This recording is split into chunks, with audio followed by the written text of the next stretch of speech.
Good evening, ladies and gentlemen, dear colleagues. My name is Dmitry Olshansky. I am a psychoanalyst from St. Petersburg. I would like to say a couple of words about a topic of 51st Congress of the International Psychoanalytic Association, which will be devoted to the feminine. These are my summary of the report. The title is "Does the woman really exist?" First, the real. Jacques Lacan argued that the woman does not exist. Le femme n'existe pas, il dit. What does it mean? Lacan was sure that in the field of the real we deal with phallus and maternal body only. From the point of view of le réel, there are no peculiar female means.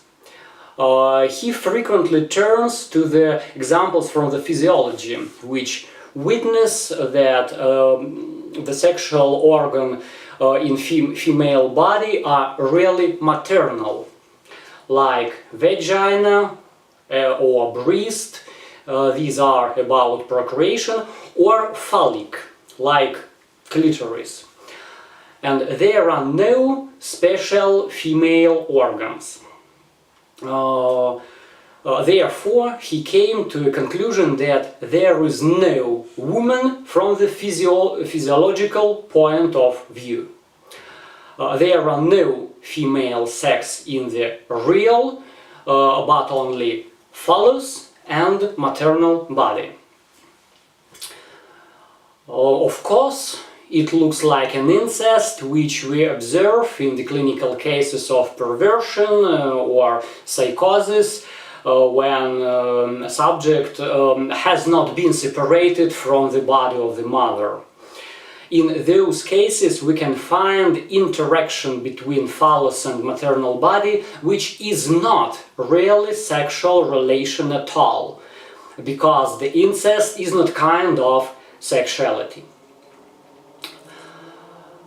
Second, the symbolic.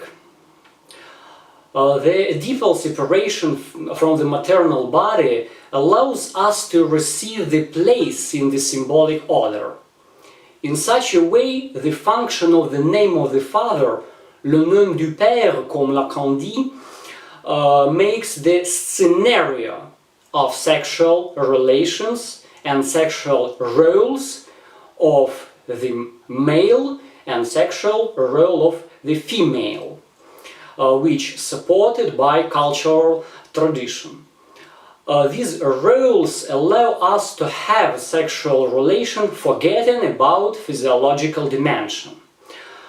From the symbolic point of view, we have a scenario about phallic role in the sexual relation, function of the phallus, and maternal role in the sexual relation, function of the mother.